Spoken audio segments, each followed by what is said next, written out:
At its most basic, religion is about exploring the nature of ultimate reality and our relation to that reality. By ultimate reality, scholars mean something like the really real, some idea of reality that transcends the world as we know and experience it. Some religions find this in one or more gods. Others find it in some kind of higher consciousness. And the religious quest is to connect us or reconnect us to that ultimate reality. Indeed, the word religion itself points in this direction. Though the origins of the term are debated, one ancient school of thought holds that the word comes from the Latin religio, whose root word is the same from which we get the English word ligament, those structures in our bodies that connect bones together. If this is indeed the origin of the term religion, it points to an understanding of religion being the human effort to connect or reconnect to the divine. Last week, we talked about the many faces of Christian faith using four great movements: mainline Protestantism, evangelical Protestantism, Roman Catholicism, and Eastern Orthodoxy. This week, I want to shift our focus just a little bit. Instead of talking about churches, I want to talk about individual faith styles. Look, I cannot be the first or only person to have noticed that different people express their faith in different ways. Some lean more on rules, others on sacred rites, and still others on mystical experience. They all share the Christian faith, but their way of living out their faith varies widely.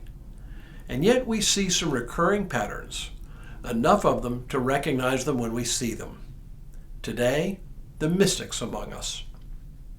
Hello, I'm Stuart Baskin, pastor of First Presbyterian Church of Tyler, Texas, and this is your daily devotional for Monday, May 8th, 2023.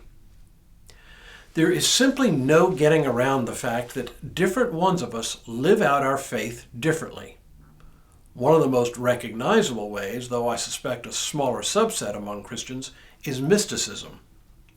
This face of faith focuses on the mysterious and what cannot be known by pure reason alone.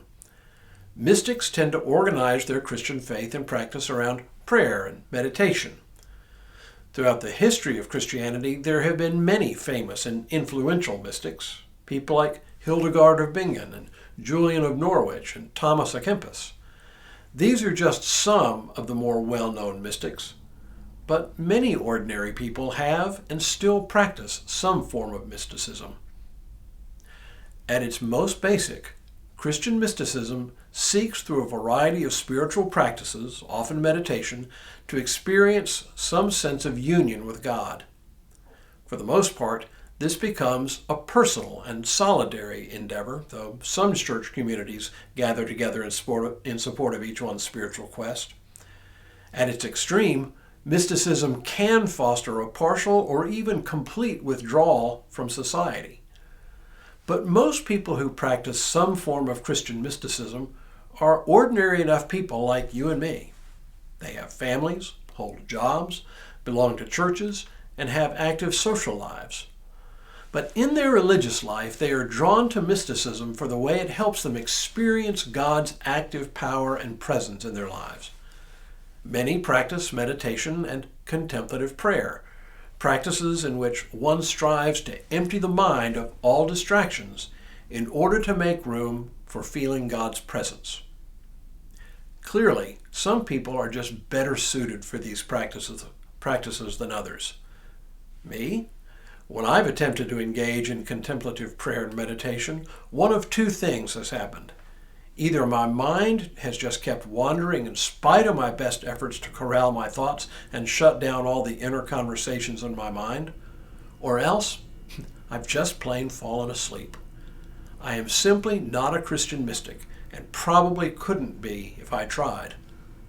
But others do seem particularly well suited for it. But just because most of us are not mystics doesn't mean they are not important to us. At their best, mystics remind us that the life of faith is about more than what we see and experience in ordinary life. They remind us that there is a dimension of reality that is essentially unknowable by conventional means, and they help us stay connected with that reality by bearing witness through their spiritual practices. Many even participate in social action as part of their witness to that higher reality, seeking to bring that world into being, if only partially and imperfectly.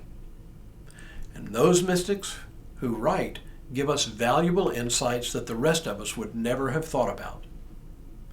Mysticism is not the only way to live out our faith, of course, but it is certainly one way, and it has been with us as long as the church has existed. Tomorrow, the legalistic and literalist face of Christianity. But for now, may God continue to bless you and keep you in all that you do this day and in all the days ahead.